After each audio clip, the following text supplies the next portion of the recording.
What is up, guys? Today we're going to be talking about the Galaxy S20 Plus. Is it overpriced? And I've been using it for I think almost 2 days now, almost 48 hours. And yes. I was gonna hold my peace when I did the unboxing in the comments because I wanted to try the phone for myself.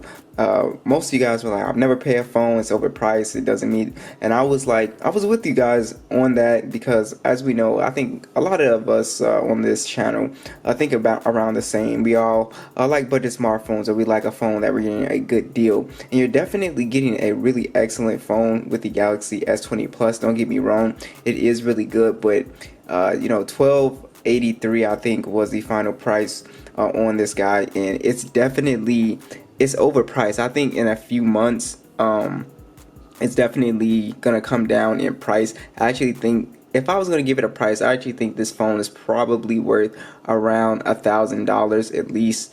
So that extra $300 is just too much for this phone. And honestly, I think in the coming months it might actually go down to at least $900. And I think that base model, the S20, will probably be around $800. We saw it with the Pixel, we saw it with the Galaxy S10. I'm pretty sure it's going to depreciate in value. So there's a couple reasons why I think that this is not really worth the price tag so far. And I'm coming from the 7 Pro, so this is a daily driver. This is a phone that is really being compared to, right? And I just am not a big fan of the punch hole. So let me go ahead and turn this all the way up. I'm not a big fan of the punch hole. This display is better than the 7 Pro. It's got better colors. It doesn't have the really annoying curve that the 7 Pro has. It's got a minimal curve on here. It's a really good display. Samsung still makes the best displays. Here's one of my issues with this phone so far.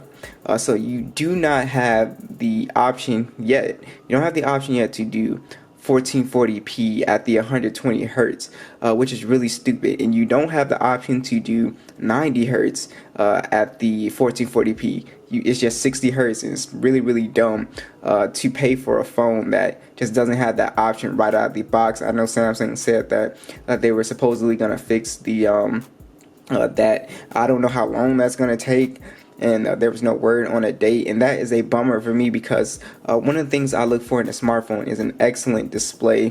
I will take a good display over cameras any day because I'm not a huge camera person. And yeah, it was really sucks to see that because you can definitely tell the difference between 1440p and a 1080p you know, display.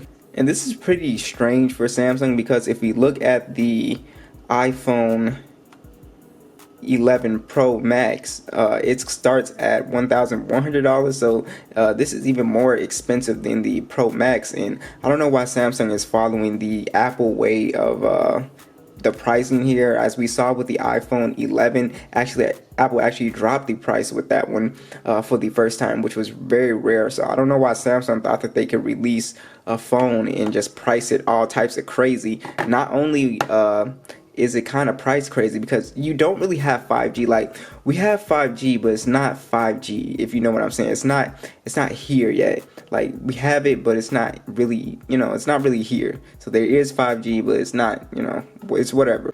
Now, I really like the cameras on here, but again, is it worth that price tag that you're paying, especially when you compare it to a really good camera like the iPhone 11? And I don't know what it is, but it's like the focusing on mine is just really weird. So when you point to focus, it's weird.